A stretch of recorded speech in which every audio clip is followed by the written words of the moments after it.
அஸ்ஸலாமு அலைக்கும் வரஹ்மத்துல்லாஹ். அன்புக்குரிய சகோதரர்களே,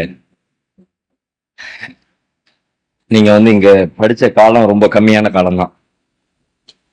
பொதுவா எல்லாரும் எல்லா தத்துவங்களை போதிக்கிறவங்களும் இது மாதிரி வகுப்புகள் நடத்துற எல்லாருமே சொல்ற ஒரு இயல்பான ஒரு செய்தி என்னன்னு கேட்டா, நீங்க படிச்சிருக்கிறது ஒரு கடல்ல ஒரு துளி அளவுக்கு தான் படிச்சிருக்கிறீங்க.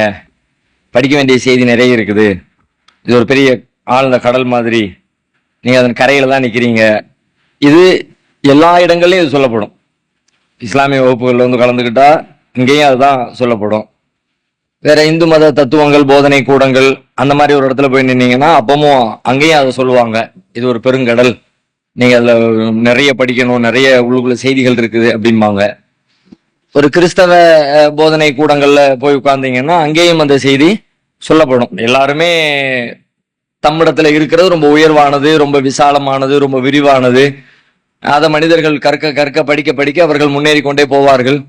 தம்மிடம் இருப்பதே உயர்ந்தது என்கிற உணர்வு எல்லாரிடமும் இருக்கிறது.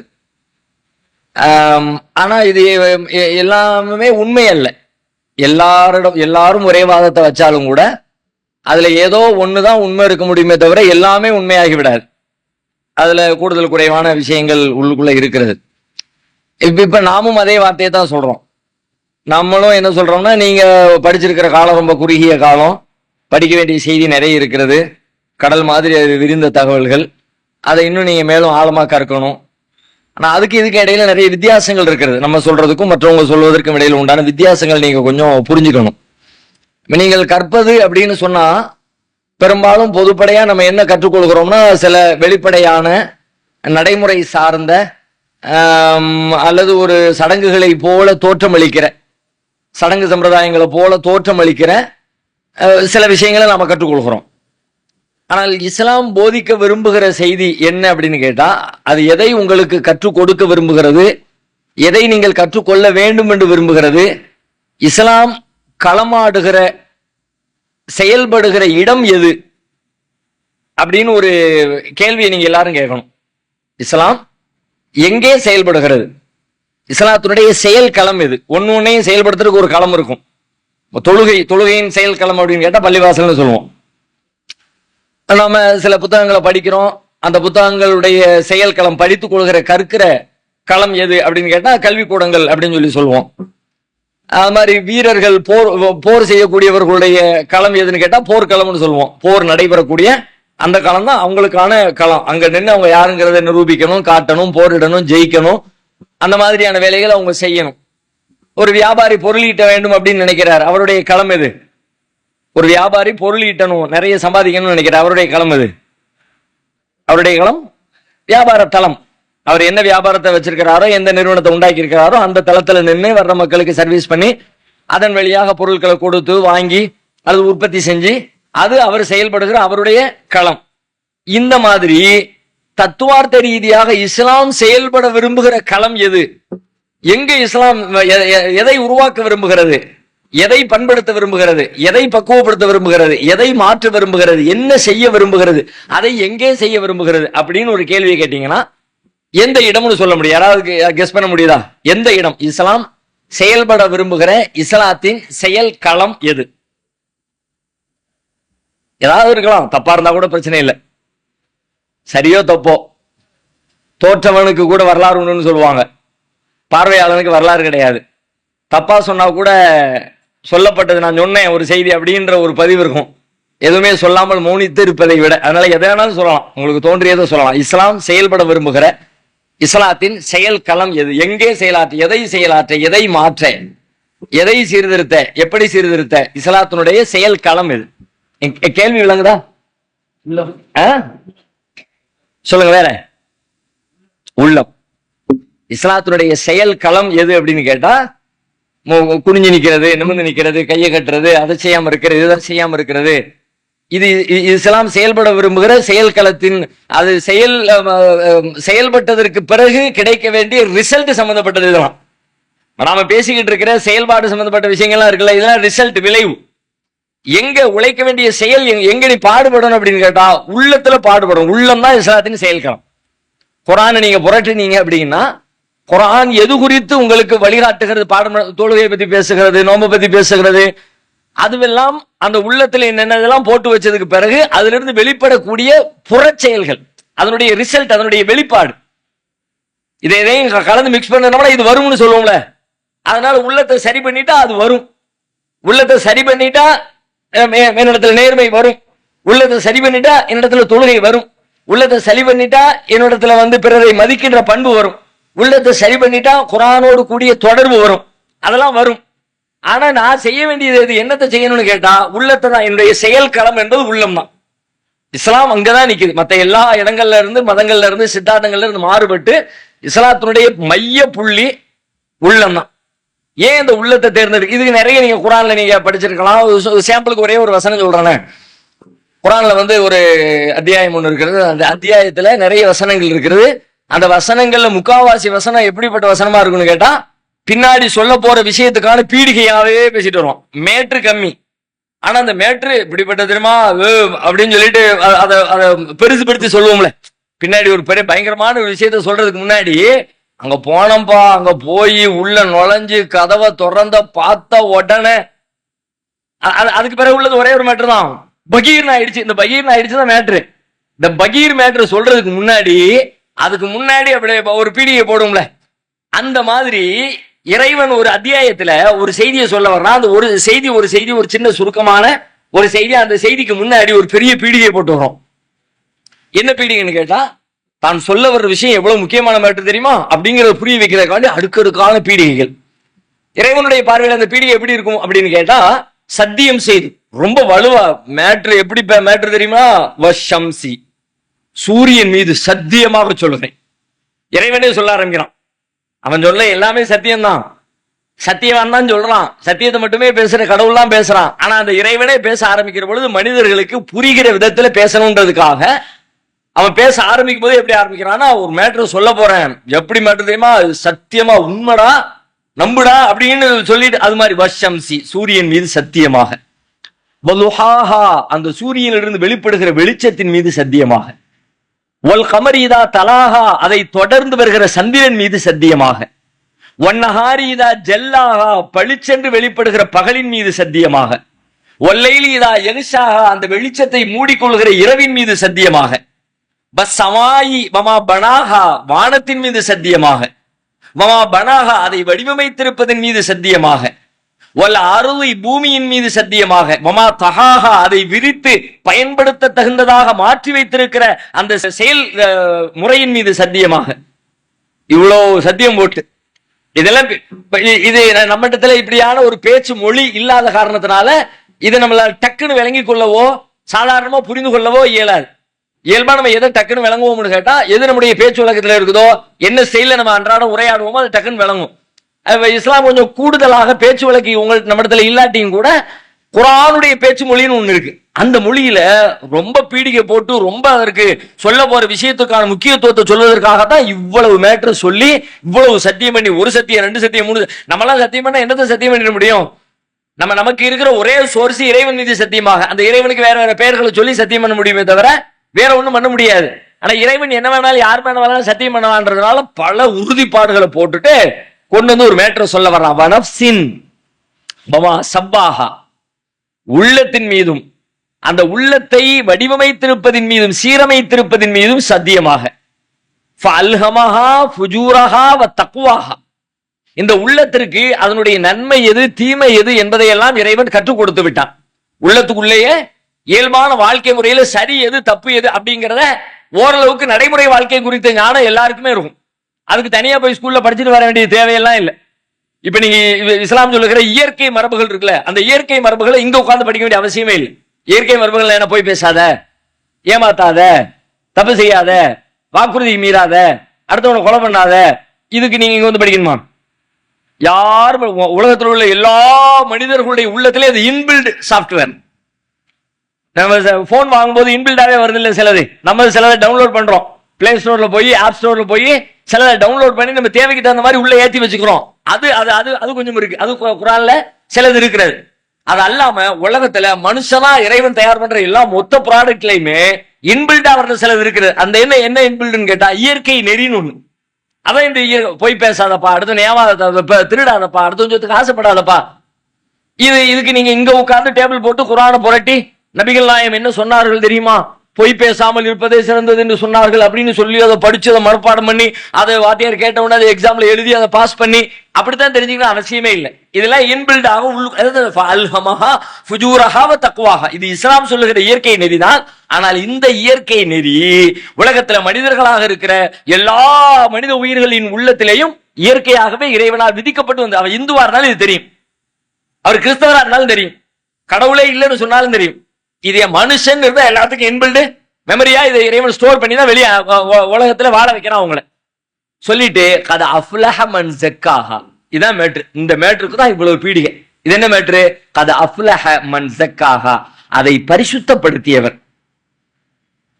அந்த உள்ளத்தை வடிவமைச்சு சரி பண்ணி அது நல்லது கெட்டது எல்லாத்தையும் போட்டு ரெடி பண்ணி வச்சிருக்கிறப்பா, அந்த உள்ளத்தை யாரு சுத்தமா வச்சுக்கிட்டாரோ, பரிசுத்தப்படுத்துறாரோ, கத அஃப்லஹ பரிசுத்தப்படுத்துகிறாரோ. பரிசுத்தப்படுத்திக்கிட்டே இருக்கணும், சுத்தப்படுத்திக்கிட்டே இருக்கணும். சும்மா விட்டா துரு பிடிச்சும்.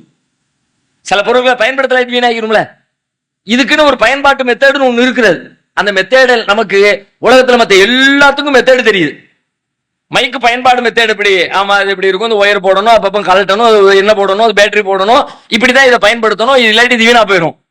ஒரு வண்டி வாங்கிட்டோம், வாகனம் வாங்கிட்டோம், வாகனத்துக்குன்னு ஒரு பயன்பாட்டு மெத்தட் இருக்குது, தெரிஞ்சு வச்சிருக்கிறோம். வாகனம் ரொம்ப முக்கியமானது, அதை மிஸ் ஆச்சுன்னா அவ்வளவுதான், 1.5 லட்சம் ரூபா கொடுத்து வாங்கினது, அதுக்கப்புறம் துரு பிடிச்சிருச்சா டக்குனு போயிட்டா 10,000 15,000 பில்ல தட்டிடுவோம். அதனால ரொம்ப கவனமா வச்சுக்கணும். வாரத்துக்கு துடைக்கணும், என்ன போடணும், செயினுக்கு தேவைப்படுற அந்த ஆயிலத்துக்கு போடணும், அதை பண்ணணும், இதை பண்ணணும். லேசா கிழிஞ்சிட்டா கூட உடனே தையல் போட்டு சரி பண்ணிடணும். அதனுடைய பயன்பாட்டு முறை தெரிகிற காரணத்தினால இந்த பொருட்களை, ஒரு வீட்டை, ஒரு டாய்லெட்டை பயன்பாட்டு முறை தெரியுது இல்ல, 10 நாள் கழுவோம், அவ்வளவுதான், நாத்த முடிஞ்சு நாரும்பா. அதனால அப்பப்போ போகும்போது லைட்டா பிரஷ போட்டு வந்துருவோம், லேசா பினாயில ஊத்தி விட்டு வந்துருவோம், லைட்டா ஹார்பிக்க போட்டு வந்துருவோம். பயன்பாட்டு முறை தெரிகிறதுல சாப்பிடுற தட்டை சாப்பிட்ட உடனே கழிச்சு வச்சுனா பிரச்சனை இல்ல. இல்லாட்டி அது காஞ்சி போயிடும். காஞ்சி போயிடுச்சுன்னா அதுல கொசு ஈ வந்து உட்கார்ந்துருக்கு, பார்க்க முடியாது, சாப்பிட முடியாது. அது ஒண்ணுக்கும் பயன்பாட்டு முறை இருக்கிறது. இந்த எல்லா பயன்பாட்டு முறைகளையும் நாம தெரிஞ்சு வச்சிருக்கிறோம். ஆனா எது பயன்பாட்டு முறையிலேயே நாம தெரிந்து கொள்ள வேண்டியதிலேயே ஆக முதன்மையான இடத்துல இருக்கிறதோ அதுக்கும் ஒரு பயன்பாட்டு முறை இருக்கிறது. அதை சுத்தப்படுத்துறது, அதை அசுத்தப்படுத்துறது அப்படின்றதுக்கான வேலைகளும் காரணிகளும் செயல் திட்டங்களும் இருக்கிறது. அது எது அசுத்தப்படுத்தும் அப்படிங்கிற விஷயமும் நமக்கு தெரியல, எது அதை பரிசுத்தப்படுத்தும்னு தெரியல, என்ன லிக்விட் யூஸ் பண்றதுன்னு தெரியல. மனசை சரி பண்றதுக்கு, மனசை பரிசுத்தப்படுத்துறதுக்கு, இங்க இந்த ஃப்ளோரை பரிசுத்தப்படுத்துறதுக்கு என்ன நமக்கு கேட்ட உடனே லைசால் வாங்கிட்டு வந்துடும். என்னப்பா போட்டு கிளீன் பண்றது, சோப்பு ஆயில் வாங்கிட்டு வா அல்லது சோப்படி வாங்கிட்டு வா, போட்டு அடிச்சு மாப் போட்டு விட்டோம்னா பளிச்சுன்னு ஆயிரும். இந்த ஃப்ளோரை சரி பண்றதுக்கான, பரிசுத்தப்படுத்துறதுக்கான மெத்தடை தெரிஞ்சு வச்சிருக்கிறவன் இதே மாதிரி நம்முடைய உள்ளத்தை பரிசுத்தப்படுத்துவதற்கான முறை என்ன, எது அதை அசிங்கப்படுத்தும், எது அதை அசுத்தப்படுத்தும், எப்பொழுது அது அசுத்தம் அடையும், அந்த அசுத்தத்திலிருந்து அதை தூய்மைப்படுத்துவது எப்படி, இதைத்தான் சொல்றாங்க. அது அஃப்லஹ மன் ஸக்காஹா, யார் அதை பரிசுத்தப்படுத்துகிறாரோ, தூய்மைப்படுத்துகிறாரோ அவர் வெற்றி அடைந்து விட்டார். அதை தூய்மைப்படுத்தினவன் வெற்றி அடைஞ்சுக்கிட்டான். வகது ஹாப மன் தஸ்ஸாஹா, யார் அதை வீணடிச்சாரோ அவர் நஷ்டம் அடைஞ்சிட்டார். அதை பயன்பாட்டு முறையில் முறையா பயன்படுத்தல, அதை பரிசுத்தப்படுத்தி அப்பப்போ கிளீன் பண்ணி வைக்கல அப்படின்னா முடிஞ்சு போச்சு.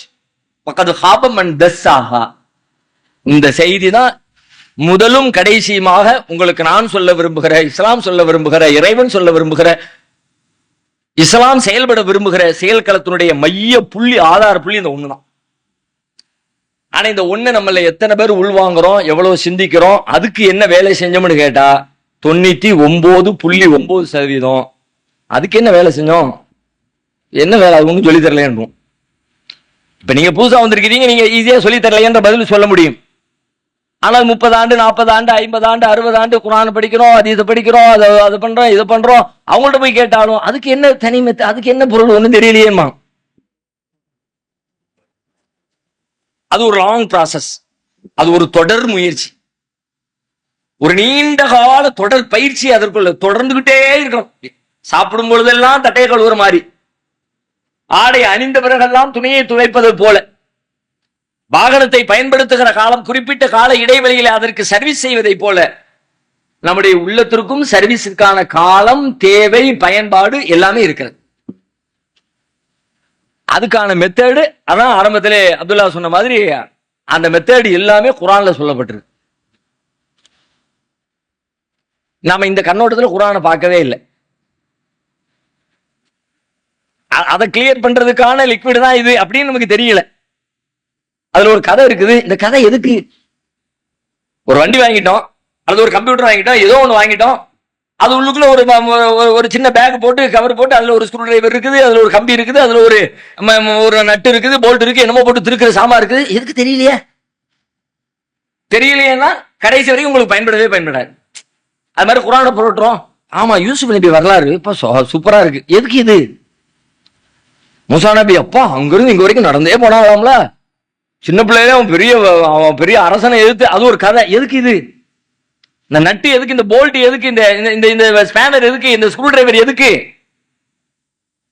எங்கிட்டோ ஒரு இடத்துல குட்டியோடி ஸ்க்ரூ டிரைவர் கொடுத்துருக்கான். பார்த்தா அந்த நம்ம வாங்கின அந்த மொத்த பொருள்ல ஏதோ ஒரு இடத்துல ஓரஞ்சு ஆரத்துல பொடிசா கண்ணுக்கு தெரியாத ஒரு சின்ன ஸ்க்ரூவை போட்டு வச்சிருக்கான். அந்த சின்ன ஸ்க்ரூவை கலட்டுறதுக்கு பெரும்பாலும் எந்த வீடுகள்லையும் எந்த பொருளும் இருக்காது. இயல்பா நார்மலா பயன்படுத்துற பொருட்களுக்கு ஸ்க்ரூ டிரைவர் வச்சிருப்போம். ஆனா இவ்வளவு பொடிசு இருக்கவே இருக்காது. அதனால அவன் தடுமாறிடுவான். கொடுக்கும் போதே சேர்த்து கொடுத்துருவோம், கம்பெனிக்காரன் சேர்த்து கொடுக்கான். நம்ம அங்கிட்ட ஒரு ஸ்க்ரூ இருக்கிறதே பார்க்காத காரணத்தினால அது என்னைக்கோ ஒரு நாள் டேமேஜ் ஆனா கூட இந்த எடுத்து அதை சரி பண்ணிடலாங்கிற அந்த அறிவு இல்லாம, இது அதுக்குத்தாங்கிறது தெரியாததுனால வச்சுக்கிட்டே இருக்க வேண்டியது. கடைசியில் கடைக்காரனை கொண்டு கொடுக்க வேண்டியது. நாம பயன்படுத்த வேண்டிய சரி பண்ண வேண்டிய பொருளுக்கு அவன் சரி பண்ணி கொடுத்துட்டு 5000 ரூபாய் பில்ல போட்டுரும்.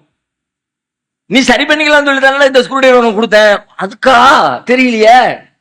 குறைஞ்சபட்சம் கடையில கொடுத்த பிறகு அவன் என்ன செய்யறான்னு பார்த்தா கூட வீட்டுக்கு வந்த பிறகு அடுத்த தடவை ரிப்பேர் ஆகும்போது சரி பண்ணலாம். ஏன்னா உங்கள்கிட்ட டூல்ஸ் இருக்கு. அந்த டூல்ஸ் பயன்படுத்தவே இல்லை. இப்ப நம்மகிட்ட டூல்ஸ் இருக்கு, உள்ளம்னா எல்லாம். அதை சரி பண்ணிட்டா எல்லாமே சரியாயிரும். எல்லாம் சரியாயிரும் சொல்றேன்ல. அது என்ன தெரியுமா?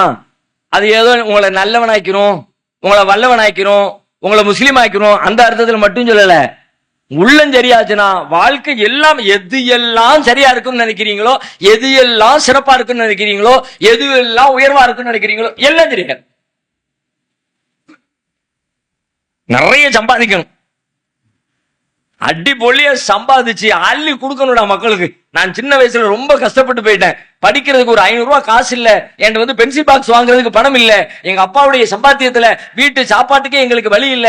அதனால நான் பெரியவனாயி சம்பாதிப்பேன். லட்சமா இல்ல, கோடி கோடியா இல்ல, மில்லியன் பில்லியன் ட்ரில்லியன் கணக்குல சம்பாதிப்பேன். என் ஊர்ல, என் ஏரியாவில, என் தெருவுல எவன் எல்லாம் அந்த லெவல்ல இருக்கிறான் அத்தனை பேருக்கு என் சொந்த காசுல அவனுக்கு தேவைப்படுற கல்விக்கான உபகரணங்கள் எல்லாத்தையும் வாங்கி கொடுப்பேன் அப்படின்னு நீங்க உள்ளத்துல ஒரு ஆசையை, ஒரு லட்சியத்தை, ஒரு இலக்க உள்ளத்துக்குள்ள வைக்கிறீங்க. அதுல வெற்றி அடையணும்னா இங்க சரி பண்ணியாச்சுனா போதும். அதுக்கான எல்லா உந்து சக்தியும், ஆற்றலும், சிந்தனையும், வழிமுறை எல்லாம் அங்கதான் இருக்குது. அங்கிருந்தா வரும். அது வர்ற கமாண்ட் படி தான் எல்லாமே நடக்கும். அது இல்லாம எதுவுமே இல்லை. இப்ப நான் எதுவுமேங்கிறவங்கள இந்த எதுவுமே கண்ணை சுருக்கிறேன், தலையை அசைக்கிறேன், கையை இந்த பக்கம் கொண்டு போறேன், அந்த பக்கம் கொண்டு போறேன், அங்க இல்லாம இங்க ஒண்ணுமே இல்லை. அங்கிருந்தா வருது. எதுவுமே சொல்ல இப்படி சொல்லுவா, அப்பதான் அழுத்தமா இருக்கும். உள்ள இருந்து ஆடுறது எனக்கு கையசைக்கிறதே முடியாதுன்னா நான் பிசினஸ் பண்றதுக்கு எப்படி முடியும்? அங்க இல்லாம முடியுமா? நான் ஒரு கடையில போய் நின்று வியாபாரம் பார்க்கறதுக்கு எப்படி முடியும்? அங்கிருந்து ஆர்டர் வர முடியாது. அங்கிருந்து ஆர்டர் வராம என்னால கஷ்டங்களை சகிக்க முடியாது. அங்கிருந்து ஆர்டர் வராம என்னால பொறுமையா இருக்க முடியாது. அங்கிருந்து ஆர்டர் வராம என்னால அடுத்தடுத்த ஸ்டெப்ல முன்னேறி போக முடியாது. அங்கிருந்து ஆர்டர் வராம ஒத்த காலை தூக்கி வைக்க முடியாது. அப்படின்னா அத்தனை பெரிய சிகரத்துல ஏறி லட்சங்களை மில்லியன் கணக்கில் என்னால பணத்தை எப்படி முடியும்? அப்ப அந்த மாதிரி கரெக்டா ஃப்ரீக்வன்சில அங்க இருந்து நீங்க எடுத்து வைக்க வைக்க ஆர்டர் வந்துகிட்டே இருக்கே. முத கடை வச்சுட்டியா, விடாத, இன்னும் 2 மாசத்துல அடுத்த கடையை போடு. ஒரு வருமானம் உனக்கு பத்தாது. மாசம் 20,000 ரூபாய் சம்பாதிக்கிற, அதுவும் வீட்டுக்கு, வாடகைக்கு, பிள்ளைக்கு, பாலுக்கு, மளிகை கடைக்கு எல்லாம் முடிஞ்சு போயிருது. பத்தாது, இன்னொரு 20,000 சம்பாதிக்கணும். அடுத்த கடையை போடு 6 மாசத்துல, அடுத்த கடையை போடு 6 மாசத்துல. டக்கு டக்கு டக்கு டக்குன்னு அங்கிருந்து வந்துகிட்டே இருக்கணும். அந்த ரூட் கிளியரா இருக்கும். உள்ள அப்படியே மேப் மாதிரி, கண்ணாடி மாதிரி உங்களுக்கு வழிகாட்டிக்கிட்டே இருக்கணும். அப்படின்னா அது சுத்தப்படுத்தி பாலிஷ் பண்ணி ரெடி பண்ணி வச்சுட்டீங்கன்னு வச்சுங்க, இன்ஜின் சூப்பரா ஓடிச்சுன்னா வண்டி எடுத்து நீங்க ஹிமாலயாவுக்கு பறக்கலாமே. இன்ஜின் ஆயிலே போடல, சரியே பண்ணல, இங்க இருந்து பஸ் ஸ்டாண்ட் கூட போக முடியாத. எல்லாவற்றுக்குமான இன்ஜின் ஆயில் ஆகும். எல்லாம் பணமா இருந்தாலும் அதான், ஒரு பெண்ணை அடைவதாக இருந்தாலும் அதான், எதனால அது இல்லாம ஏதாவது இருக்கு, நீங்க யாராவது ஒண்ணு சொல்லுங்க பார்க்கலாம். இல்ல இந்த ஒண்ணு மட்டும் அந்த கண்ட்ரோல் இல்லைங்க, ஏதாவது ஒண்ணு சொல்லுங்க பார்ப்போம். இந்த ஒண்ணு மட்டும் அந்த கண்ட்ரோல் இல்லைங்க. இந்த சாப்பிடுறேன்ல அது சொல்ல முடியாது, ஜிம்முக்கு போற சொல்ல முடியாது, எல்லாமே அங்கதான். அங்க சரி பண்ணிட்டா அதுக்கப்புறம் நீங்க வச்ச இலக்கு குறி தவறாம அடிக்கும். இந்த மையத்தை இதுதான் மெயின், இது இல்லாம ஒண்ணுமில்லை. அதனாலதான் இஸ்லாம் தன்னுடைய செயல் களமா எதை வைக்கணும் கேட்டா உள்ளத்தை தான் வைக்குது. வெற்றி அப்படின்னு சொல்லும் போது இந்த உலகத்து வெற்றி மட்டுமல்ல, மறுமையின் வெற்றியை பற்றி குர்ஆன் இடத்துல சொல்லு. நம்ம மௌத்துக்கு பிறகு கடவுள் முன்னாடி இறைவன் முன்னாடி நிப்போம், நம்புறோம் தானே. அப்ப யாரு ஜெயிப்பாங்க, என்ன பயன் தெரியுமா, அங்க யாரு நல்ல மனுஷன், நல்ல சந்தோஷமா ஹாப்பியா இருப்பான் தெரியுமா அப்படின்னு ஒரு வசனத்துல சொல்றான். யௌமலா யன்ஃபஉ மாலும் வலா பனூன் இல்லா மன் அத்தல்லாஹ பிகல்பின் சலீம். யௌமலா யன்ஃபஉ மாலும் வலா பனூன், செல்வமோ பிள்ளைகளோ அந்த நாளில் பயன் தர மாட்டார்கள். இல்லாமன் அத்தல்லாஹ பிகல்பின் சலீம், யார் தூய உள்ளத்தோடு தம் இறைவனிடத்திலே வந்தார்களோ அந்த தூய உள்ளத்தை தவிர வேறு எதுவும் பயன் தர. அந்த தூய உள்ளம் இருந்துச்சுன்னா அந்த எல்லாத்தையும் சரி. எது எது எல்லாம் சரியாகும் நினைக்கிறீங்களோ செஞ்சா நல்லா இருக்கும்பா, ஆனா செய்ய முடியலையே, அங்க சரி பண்ணிருங்க, தானா வந்துடும்.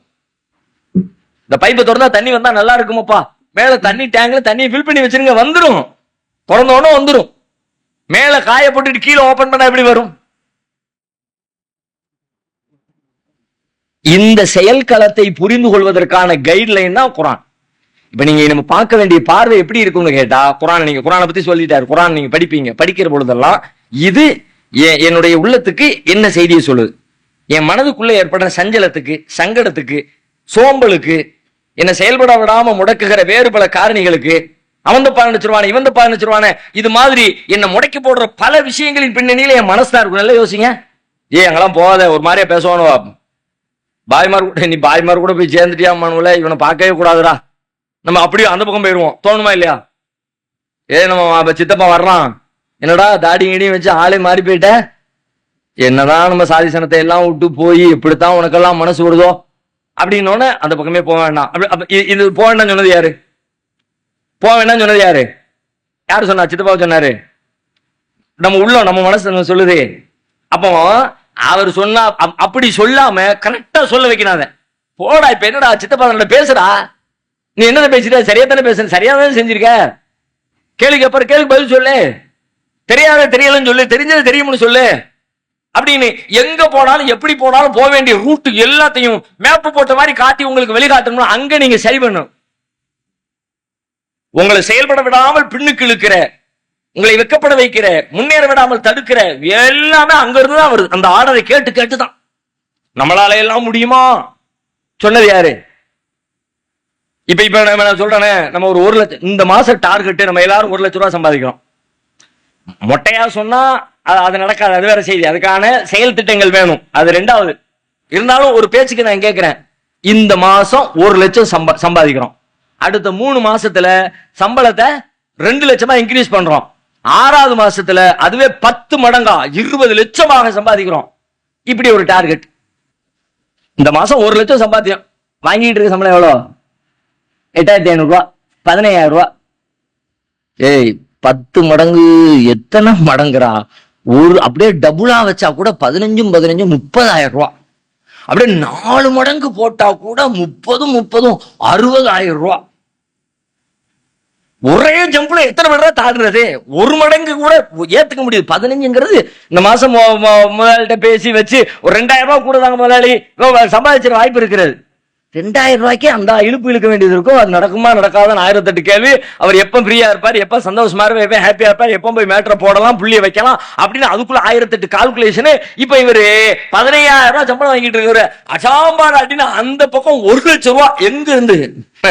நல்லாதான் இருக்கு கேட்கறதுக்கு. இப்படி தோணுதா? நல்லாதான் இருக்கு கேட்கறதுக்கு. தோணுதா இல்லையா? இயல்பா 90,000 ரூபாய் சம்பளம் வாங்கிட்டு இருக்கிறவருக்கு அப்படி தோணாது. அவரு 10,000 ரூபாய் அடிச்சலாம் பாரு. 10,000 ரூபாய் சம்பளம் வாங்கிட்டு இருக்கிற 1 லட்சம் சொன்ன உடனே கேட்க நல்லா தான் இருக்கு. எல்லாம் சொல்லலாம் தான் பாய், சொல்றதுக்கு நான் வாயா வலிக்கு போகுது, காசா பணமா சொல்ல வேண்டியதானே? தோணுதா இல்லையா? இப்படி சொல்ல வச்சது யார்? இப்படி சொன்னது யார்? உங்கள்ட்ட சொன்னது யார்? சொல்றது யார்? இப்ப இப்படி ஒரு சொல் வருது, அந்த சொல் எங்க இருந்து வருது? உள்ளத்துல இருந்து வருது. இந்த உணர்வு தான் உங்களை முன்னோக்கி போக விடாம, அதை நோக்கி பயணிக்க விடாம, அடிச்சு முட்டி மோதி பாப்போம்டா என்ன முடியாதுன்னு என்ன இருக்குது அப்படின்னு முன்னேற விடாம உங்களை தடுத்தது உங்களுடைய உள்ளம் நினைப்போம். இப்படி எவன்லாம் முடிச்சு பாப்போம்னு நினைச்சான் அவன் சம்பாதிச்சான்ல. ஏன் உங்களை மாதிரி நீங்க முடியுமா அப்படின்னு நினைக்கும் போது ஒருத்தர் 1 லட்சம் சம்பாதிச்சானே அதே காரியத்தை அவனுக்கு முடியும் போது உங்களுக்கு ஏன் முடியல? அவன் உள்ளம் பண்ணுவோம், ட்ரை பண்ணுவோம், மலையை கட்டி மயிரை கட்டி மலை இழுப்போம், வந்தா மலை அந்த மயிர் அப்படின்னு நினைச்சான் அவன் போயிட்டான்ல, சம்பாதிச்சிட்டான்ல. எத்தனை பேரை காட்டலாம்? ஏஐ அப்படின்னு இப்போ ஒரு தொழில்நுட்பம் வந்திருக்கா. ஏஐ எல்லாருக்கும் தெரியும் தானே? அது என்ன ஏஐ? ஆர்டிபிஷியல் இன்டெலிஜென்ஸ் அப்படின்னா என்ன?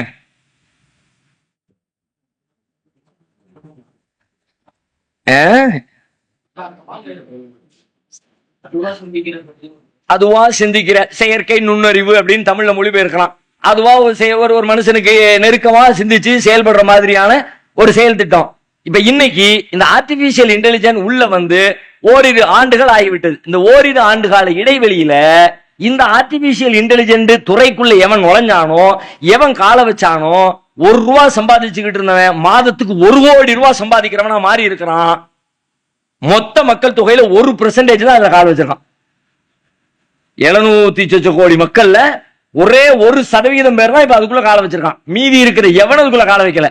கால வச்சவன் எல்லாம் எங்கேயோ இருக்கலாம். நீங்க நினைச்சே பார்க்க முடியாத லெவல்ல உட்காந்துருக்கான். நினைச்சே கற்பனையே பண்ண முடியாது. அதை பயன்படுத்தி என்ன வேணா செய்யலாங்கிறான். என்னப்பா செய்யலாம்? எல்லாம் செய்யும்பா. புக் எழுதிருமா? எழுதுது. நான் எழுதுற மாதிரி எழுதுது. கண்ணதாசன் பாட்டு எழுதுற மாதிரி எழுதுது. அது எப்படா கண்ணதாசன் எழுதுற 10 பாட்டை உள்ள கொடுத்துட்டு இதே மாதிரி இன்னொரு சிச்சுவேஷனை உள்ள ஏத்துறோம். ஒரு காதல் பாடல், காதலனும் காதலியும் அப்படியே ஒரு ஊட்டி மலையில பசுமை புல்வெளிகளை பார்த்து கொண்டு அமர்ந்திருக்கிறார்கள். இப்பொழுது கண்ணதாசன் ஒரு கவிதை எழுதுகிறார். டக்குன்னு ஒரு பட்டனை தட்டி முடிச்ச உடனே கண்ணதாசன் கவிதை, கண்ணதாசன் ஸ்டைல்ல, கண்ணதாசன் ஆர்டர்ல, கண்ணதாசன் பயன்படுத்துகிற சொல் மொழியே வந்து விடு. என்ன செய்யணும்? இப்ப இதெல்லாம் நம்ம என்ன யோசிச்சிருப்போமா? நம்ம எழுதுற நம்ம எழுதி அதுக்கு கொடுத்தா தான் அது சொல்லும். நம்ம எழுதி கொடுக்கவே இல்லை. ஒரு மாடல் கொடுத்தோம். நான் பேசுறேன் இங்கிலீஷ்ல ஒரு வார்த்தை கொஞ்சம் வேகமா 2வது வார்த்தை சொல்லிவிட்டோம்னா என்ன வார்த்தை சொன்னான்னு யோசிக்கிறேன்னா, என் பேச்ச தமிழ்ல பேசுற பேச்ச உள்ள தட்டி விட்டுட்டு பாய்க அப்படியே ஒரு இங்கிலீஷ்காரனை மாத்து, அப்படியே அமெரிக்கன் ஸ்டைலா அமெரிக்கா பேச்சு, இங்கிலாந்து ஸ்டைலா இங்கிலாந்து ஸ்டைல அப்படியே பிச்சு உதற.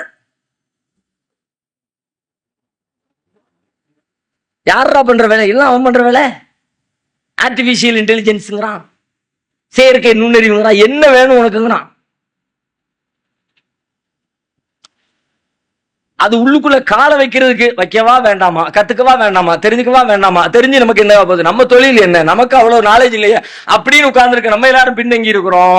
என்னன்னு பாத்துருவோம். முட்டி மோதணும் முன்னாடி போயிட்டான்ல. அப்ப முட்டி மோது என்று சொன்னது அவனுடைய உள்ளம். மோதாதே தோற்று விடுவா என்று இழுத்தது உன் உள்ளம். அவன் முன்னேறியது அவன் உள்ளத்தால். நாம் தோற்று போனது நம்ம உள்ளத்தால். ஏத்துக்கிறீங்களா மறுக்கிறீங்களா? அவன் இல்லையா? அவன் தானே.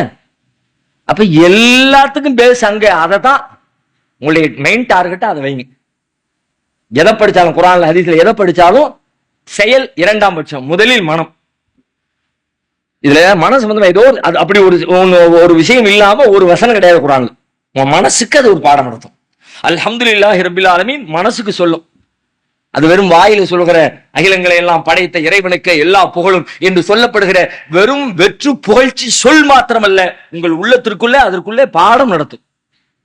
என்ன செய்தின்னு யோசிச்சு பாத்தீங்கன்னா, அவன் யார், அவனை எப்படி நம்பணும்? இவ்வளவு பெரிய பிரம்மாண்டமான சக்தி. அந்த சக்திக்கு முன்னாடி அடிபணியாம என்னால இருக்க முடியுமா அப்படிங்கிற உணர்வுகளை எல்லாம் உள்ளத்துக்குள்ள கொடுத்து உங்களுடைய கல்ப பரிசுத்த உங்களுடைய உள்ளத்தை வந்து சரி பண்ணக்கூடிய வேலைகளை இந்த அல்ஹம்துலில்லாஹி ரப்பில் ஆலமீன்ங்கிற சொல் செய்யும்.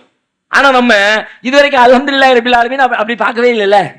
அது அல்ஹம்துலில்லாஹி ரப்பில் ஆலமீன் குர்ஆன்ல உள்ள ஒரு வசனம். எதுக்கு பயன்படும்? அது சூரா. தொழுகையில் ஓதலாம், ஓதி பயன்படுத்தலாம். அது ஓதாவிட்டால் தொழுகை இல்லை. இவ்வளவுதான் நம்ம வச்சிருக்கோம். இது எனக்கு என் உள்ளத்துக்கு அது உள்ளத்தை செப்பனிடுவதற்கான லிக்விட் இது அப்படின்னு நம்ம அல்ஹம்துலில்லாஹி ரப்பில் ஆலமீன் யோசிச்சோமா?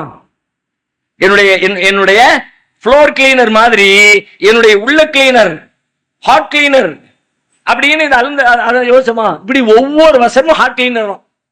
ஹார்ட்டை கிளீன் பண்ணாத, உள்ளத்தை டச் பண்ணாத ஒரு வசனம் குர்ஆன்ல கிடையாது.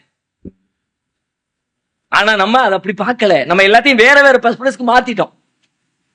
ஒரே இதுல பல பர்பஸ் இருக்கலாம்ல. குர்ஆனை எந்த பர்பஸ்ல வச்சிருக்கோம்? இது தொழுகிறதுக்கு, இது நோன்பு வைக்கிறதுக்கு, இது பஸ்ல ஏறின உடனே ஓதுறதுக்கு.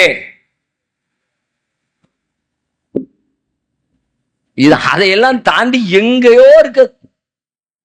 ஒண்ணு இந்த கண்ணோட்டத்தில் பாருங்கள். அந்த கண்ணோட்டத்தில் கிடைக்கிற படிப்பினைகளை உள்ளத்துக்குள்ள எடுத்துக்குங்க.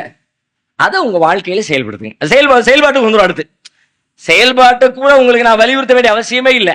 அது எல்லாம் சரியாயிடுச்சுன்னா ₹1,00,000 சம்பாதிக்கணும், இதுதான் வழி. நீங்க செஞ்சு உண்மையில ₹1,00,000 சம்பாதிக்கிற ஆசையும் விருப்பமும் உங்களுக்கு இருக்குமானால் நீங்க செஞ்சிருவீங்க. ரூட்டை காட்டணும். ஒண்ணு விருப்பமே இல்லாம சும்மா சில பேர் சொல்லிட்டு சம்பாதிக்கணும் தான் இவன் சம்பாதிக்கிற விருப்பம்லாம் அவனு கிடையாது.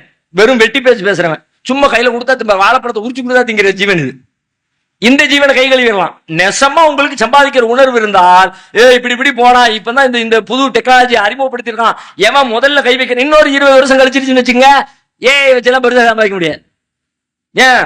அப்போ உலகத்துல முக்காவாசி பேர் அதை பயன்படுத்திட்டு இருக்கோம். செல்போன் உள்ள நுழைஞ்ச நேரத்துல என்னமா போச்சு பீக்குல. இன்னைக்கு எல்லா பேரும் செல்போன் வச்சுட்டான்.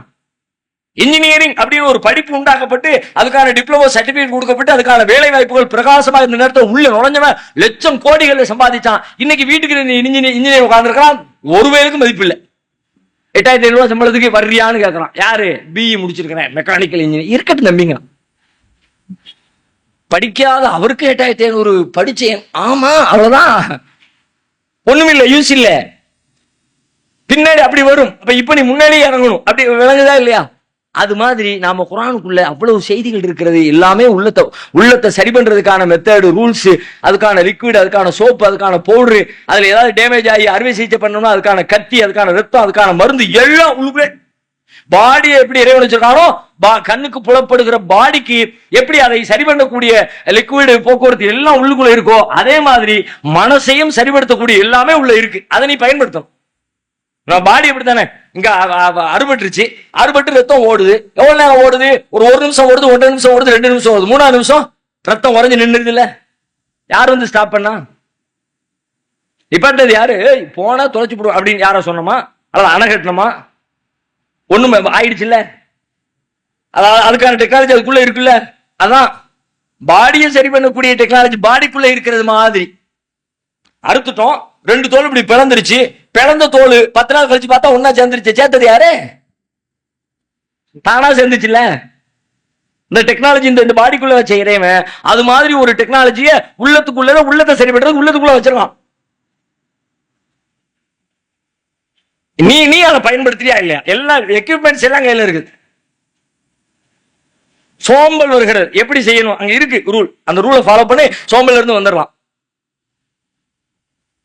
இந்த ஒரு தியரிய மனசுல வைங்க, இந்த ஒரு தியரிய சிந்தனை செய்யுங்க, இந்த ஒரு தியரிய எல்லா இடத்திலும் பேசுங்க. திரும்ப திரும்ப நீங்க குர்ஆனை படிங்க, ஒரு வசனத்தை எடுங்க, அதுல இருந்து உள்ளத்துக்கு கிடைக்கிற பாடம் என்னங்கிற கோணத்துல யோசிங்க.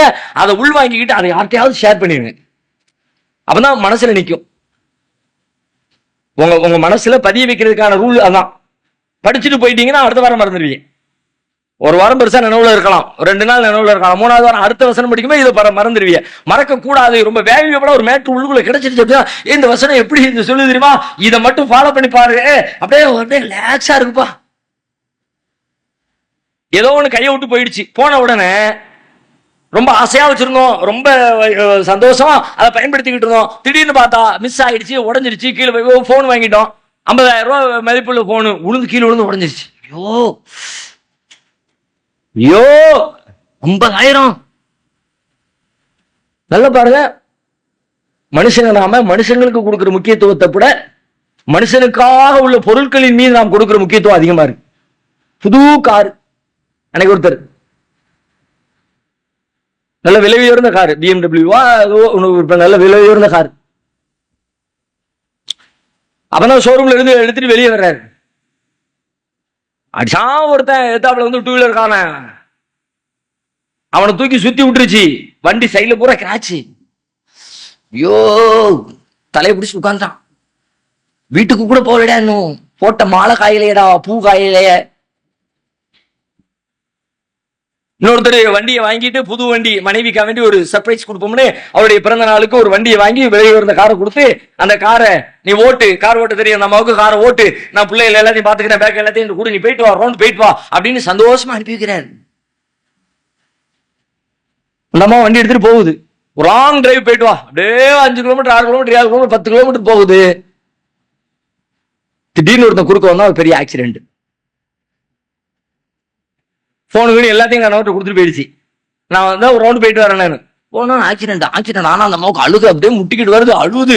என்ன செய்யறதுன்னு தெரியல, புதுசா ஆசையா வாங்கி கொடுத்தாரா, இவ்வளவு விலை மதிப்பு உள்ளது, ஒரு நிமிஷத்துல இப்படி வீணாக்கிட்டோமே அப்படின்னு அவ்வளவு பதட்டம் தாங்க முடியல. அதுக்குள்ள ஆக்சிடென்ட் செய்தி கேட்டு போலீஸ் வந்துருச்சு. எல்லாம் ரெக்கார்டு கொடுமா, என்ன இருக்கு ஏது இருக்குது எல்லாத்தையும் வாங்கிட்டாங்க. உள்ளுக்குள்ள அவர் ஒரு பர்ஸ் ஒன்று கொடுத்துருக்கிறாரு. அந்த அம்மாவுடைய லைசன்ஸ், இன்சூரன்ஸ், டாக்குமெண்ட்ஸ் அது எல்லாம் சேர்ந்து பர்ஸ் உள்ளுக்குள்ள இருக்கு. அந்த பர்ஸை ஓபன் பண்றாரு. அந்த அம்மா ஓபன் பண்ணுது. ஓபன் பண்ணி உள்ள பார்த்தா அவர்கிட்ட என்ன பதில் சொல்ல போறோம் தெரியலையே. கஷ்டப்பட்டு குருவி சேர்க்கிற மாதிரி சேர்த்து சேர்த்து சேர்த்து சேர்த்து இந்த பொருளை எனக்காக வேண்டி வாங்கி கொடுத்தாரு. ஒரு நிமிஷத்துல நான் நாசமாக்கிட்டேனே, கொஞ்சம் கவனக்குறைவினால் அலட்சியத்தினால இத்தனை லட்சத்தை இப்படி டேமேஜ் ஆகி இப்படி நான் ஒரு பெரிய ஒரு மிஸ்டேக் பண்ணிட்டேனே அப்படின்னு அழுகு முட்டிக்கிட்டு அந்த அம்மா அழுது கூவன்னு சொல்லிட்டு அந்த பர்ஸை எடுத்து உள்ள இருந்து ஓபன் பண்ணி பாக்குது. உள்ள லைசன்ஸ் இருக்குது, ஆர்சி புக் இருக்குது, இன்சூரன்ஸ் இருக்குது, அதுக்கான டாக்குமெண்ட்ஸ் எல்லாம் இருக்குது. அதோடு சேர்த்து அந்த பண்டலோடு சேர்த்து ஒரு பேப்பர்ல கணவரால் எழுதப்பட்ட கொட்டை எழுத்துக்களில் எழுதப்பட்ட ஒரு வாக்கியம் ஒன்று இருக்கிறது. கணவர் எழுதுகிறார். எப்படி எழுதியிருக்கிறார் அப்படின்னு கேட்டா, அன்பே இந்த கார் உனக்காக, உன்னுடைய மகிழ்ச்சிக்காக, உன்னை சந்தோஷப்படுத்துவதற்காக. ஒருவேளை இந்த காரில் நீ பயணிக்கிற பொழுது உனக்கு ஏதேனும் விபத்துக்களோ வேறு ஏதேனும் துன்பங்களோ நேர்ந்தால் அப்பொழுதும் நீ நினைவில் வை, நான் நேசிப்பது இந்த காரை அல்ல உன்னைத்தான் என்பதை நீ நினைவில் வை. அந்த அம்மாவுக்கு எவ்வளவு ஹாப்பியா இருந்திருக்கு யோசிச்சு பாருங்க. இது மாதிரி சிந்திக்கிறவங்க எத்தனை பேர்? லட்சத்துல கோடியில ஒருத்தன் இப்படி இருந்தாங்கன்னா அபூர்வம் சொல்லலாம். இல்லாட்டி வந்து சாத்திட்டு உனக்கு வாங்கி கொடுத்த சனியை ஓட்டத்திரையோ பாவம், அவ்வளவுதான் நாசமாக்கிட்ட. எத்தனை வருஷம் நான் இஎம்ஐ கட்டி முடிக்கிறதுக்கு இன்னும் 4 வருஷம் ஆகும். இப்படி பண்ணிவிட்டிய. அப்ப நாம எதற்கு வேல்யூ, எதை முக்கியத்துவமா வச்சிருக்கோம்? மனிதர்களையா, மனிதர்களுக்கான பொருட்களையா? இது என்ன லைஃப், இது என்ன வாழ்க்கை? எல்லாம் உலகத்துல இருக்கிற எல்லாமே இப்படி அழிந்து போகும் தான். ஒரு நாள் உருவாகும், கிடைக்கும். இப்ப நீங்க குர்ஆன் படிக்கிறீங்க, அதுல ஒரு செய்தி கிடைக்குது. உங்க வாழ்க்கையில ஒரு துன்பம், குர்ஆன்ல படிக்கிறீங்க, படிச்ச உடனே என்னடா போச்சுன்னு பெருசா கவலைப்படுற, நீனே போயிருவடா, நானே போயிருவேனா, இப்படி மூடி வச்சுட்டு யோசிக்கணும். நீங்க வாசிக்கிட்டே போக கூடாது. டக்குன்னு உங்க நெஞ்ச அப்படி டச் பண்ணிடுச்சா, டக்குன்னு குர்ஆனை மூடிட்டு அப்படி யோசிக்க ஆரம்பிச்சிடணும். நீனே போயிருவ. பிறகு அது போனா என்ன, நீனே போயிருவ. உன் முஞ்சாதி போனா என்ன, நீனே போயிருவ. உன் பிள்ளை போனா என்ன, நீனே போயிருவ. உன் வீடு போனா என்ன, நீனே போயிருவ. உன் பதவி போனா என்ன, நீனே போயிருவோம். நானே போயிருவேன், நானே போயிருவேன். ஏன்னா நல்ல யோசிங்க, நம்முடைய வாழ்க்கையின் மையம் எதுன்னு கேட்டா நாம் தான் நம்முடைய வாழ்வின் மையம். நம்ம வாழ்க்கையில மையம் எது? இப்ப நான் என் மனைவி, என் புள்ள, என் வீடு, என் காரு, என் பணம், என் சொத்து, என் பதவி எல்லாம் ஏன் பாக்குறேன், அதையெல்லாம் பாதுகாக்கிறேன், அதுக்கு எல்லாம் நிறைய செலவு பண்றேன், அதை சந்தோஷமா வச்சுக்கிறேன். அதெல்லாம் ஏன் வைக்கிறேன்? என் மனைவி தான். மனைவி என்பதற்காகத்தான், மனைவி என்பதற்காக அல்ல. ஏன் மனைவி, ஏன் புள்ள, ஏன் சொத்து, ஏன் காரு அப்படின்னா என்ன அர்த்தம்னு கேட்டா, இந்த எல்லாவற்றிலும் மையம் நான் தான். எனக்கு மகிழ்ச்சி அளிக்கிற காரணத்தினால் என் மகிழ்ச்சி என் மனைவிக்கு செலவழிக்கிறேன். என் பேச்சை கேட்டு நடக்கிற காரணத்தினால் என் பிள்ளைகளை பராமரிக்கிறேன். எனக்கு சுகமளிக்கிற காரணத்தினால் என் வீட்டை நான் நேசிக்கிறேன். எல்லாம் எதுக்காக? எனக்காக. நான் தான் மையம். குர்ஆன் சொல்லும், நீனே, நானே பெறுவனா, நானே பெறும். எப்படி உள்ளத்துக்குள்ள வேலை செய்ய பத்தீங்களா? இது வெளியில வேலை செய்யாது, இது வெளியில பேசி இல்லை. நானே பெறுவேன், நான் வாய் திறந்தாலும் கேட்க தேவையில்லை, உள்ளுக்குள்ள ஓடணும். அப்படி பேசணும். சில பேர் பேசுவாங்க, சத்தம் போட்டு பேசுவாங்க, இப்படி சொல்லு, அப்படியே ஒரு செவட்ட கதை சொன்ன மாதிரி ஒரு நகைச்சுவை, அது மாதிரி நானே அப்படின்னா முடிஞ்சு. உங்க வாழ்க்கையில ஏற்படுகிற பெரும் பெரும் துன்பங்கள், இழப்புகள், தடைகள், கஷ்டங்கள் எல்லாம் அப்படி கால் தூசி மாதிரி பறக்கும். ஓட நானே போயிடுவேன். அவ என்னை விட்டு போயிட்டா, அவளை காதலிச்சா, அவளுக்காக வேண்டி தான் நான் இஸ்லாத்துக்கு வந்தேன், இப்ப போயிட்டா, நானே போயிடுவேன், அவ போனா என்னடா. இப்ப வாழ்க்கை அதனை வாழ வேண்டிய முறைப்படி நீங்கள் வாழ வேண்டும் என்றால், மகிழ்ச்சியோடு வாழ வேண்டும் என்றால், அனுபவித்து வாழ வேண்டும் என்றால், நன்மையாக வாழ வேண்டும் என்றால், பிறர் நலனுக்காக அதை பயன்படுத்துகிற வகையிலே உங்களுடைய வாழ்வு அமைய வேண்டும் என்றால், எல்லாவற்றிற்குமான மையமாக உள்ளம்தான் இருக்கிறது. அந்த உள்ளத்திற்கான சுத்தப்படுத்துகிற எல்லா விதமான பொருட்களோடும், ஆயுதங்களோடும், கருவிகளோடும், துணை சாதனங்களோடும் தான் திருமறை குர்ஆன் உங்களை வந்து சேர்ந்திருக்கிறது. அதை உரிய முறையிலே பயன்படுத்தி நீங்களும் பயனடைந்து உலகத்திற்கும் பயனடையக்கூடியவர்களாக மாறணும். அது நீங்க அடுத்தவங்களுக்கு பயன் அடைஞ்ச உடனே அடுத்தவங்கள்ட்ட பேசிருங்க. எதையெல்லாம் சிந்திக்கிறீங்களோ, எதையெல்லாம் கிடைக்குதோ, கிடைச்ச உடனே எவனையோ ஒருத்தனை எங்க அஜத்து சொல்வாரு, ஒரு ஆடு கிடைச்சதுன்னா ஆட்டை கூப்பிட்டாவது பேசிரு, ஆடு தலையை ஆட்டிக்கிட்டே இருக்கணும். ஏன்னா அங்கிருந்து அப்படி கன்வே ஆயிடுச்சுன்னா என் மனசுல அது ஆழமா பதியும். நான் சொன்னதுக்கு பிறகு என் மனசுல அது ஆழமா பதியும். அதுக்கான வேலைகளை நீங்கள் செய்ய வேண்டும். அதைத்தான் உங்களிடத்துல இந்த வகுப்பின் வழியாக, இந்த நாட்களின் வழியாக, இந்த செய்திகளின் வழியாக, இந்த பயிற்சியின் வழியாக, இந்த மையத்தின் வழியாக, இந்த ஏற்பாடுகளின் வழியாக, இதற்காக செய்யப்படுகிற செலவுகளின் வழியாக, எல்லாவற்றின் வழியாகவும் நாங்கள் கேட்டுக்கொள்கிற மிக தாழ்மையான கோரிக்கை, உள்ளமே நாளை மறுமையில் இறைவன் சொல்வதை போல, நாளை மறுமையில் செல்வம் பயன் தராது, பிள்ளைகள் பயன்பெறாது, இல்லாமன் அத்தல்லாஹ பிகல்பின் சலீம், தூய உள்ளத்தோடு வருவோரை தவிர வேறு எவரும் இறைவனிடத்திலே பயனுடையவராக இருக்க மாட்டார்கள் என்கிற அந்த வசனத்தையும் உள்வாங்கி உங்கள் வாழ்க்கையை அமைத்துக் கொள்ளுங்கள். அல்லாஹ் ரப்புல் ஆலமீன் நம் அனைவருக்கும் நன்மையை தந்தருள்வானாக என்று கூறி வாய்ப்புக்கு